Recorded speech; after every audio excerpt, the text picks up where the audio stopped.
गहरे जंगल में एक छोटी सी झोपड़ी में एक बकरी अपने 7 नन्हे बकरों के साथ रहती थी। वह बहुत दयालु और समझदार थी। बकरे भी चंचल और होशियार थे। एक दिन माँ बकरी को खाने की तलाश में जाना था। उसने अपने बच्चों से कहा, सुनो प्यारे बच्चों, जंगल में एक चालाक भेड़िया घूम रहा है। दरवाजा मत खोलना, चाहे कोई भी आए। भेड़िए ने माँ बकरी की बात सुन ली और उसने एक चाल चली। उसने अपनी आवाज़ मीठी बना ली और दरवाजे पर दस्तक दी। प्यारे बच्चों, मैं तुम्हारी माँ हूँ। लेकिन सबसे बड़े बकरे ने उसकी मोटी आवाज़ पहचान ली। तू माँ नहीं, हमारी माँ की आवाज़ मीठी और कोमल है। भेड़िए ने एक तरकीब सोची। उसने शहद और मुलायम घास खाकर अपनी आवाज़ बदल ली और फिर से दस्तक दी। इस बार उसकी आवाज़ मीठी हो गई, लेकिन एक छोटे बकरे ने कहा, माँ के पैर सफ़ेद होते हैं, तेरे तो काले हैं। भेड़िए ने अपने पैरों पर आटे की परत चढ़ा ली और फिर से दरवाजे पर आया। बच्चों ने जब सफ़ेद पैर देखे तो उन्होंने दरवाज़ा खोल दिया।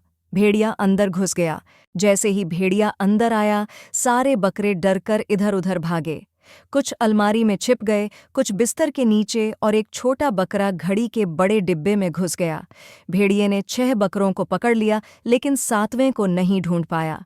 जब माँ बकरी लौटी तो सबसे छोटा बकरा रोता हुआ बाहर आया और पूरी कहानी सुनाई। माँ को बहुत गुस्सा आया। वह भेड़िए की तलाश में निकली। माँ ने देखा कि भेड़िया पेड़ के नीचे सो रहा था। उसका पेट गोल हो गया था। उसने चुपके से उसका पेट काटा और सारे बकरों को बचा लिया। फिर उसने अंदर पत्थर भर दिए और सिलाई कर दी। जब भेड़िया उठा तो उसे बहुत प्यास लगी।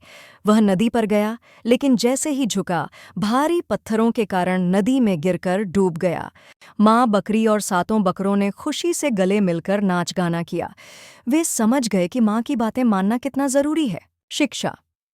माता पिता की बातें हमेशा ध्यान से सुननी चाहिए। चालाक लोगों की बातों में नहीं आना चाहिए। समझदारी और धैर्य से बड़ी मुसीबत से बचा जा सकता है।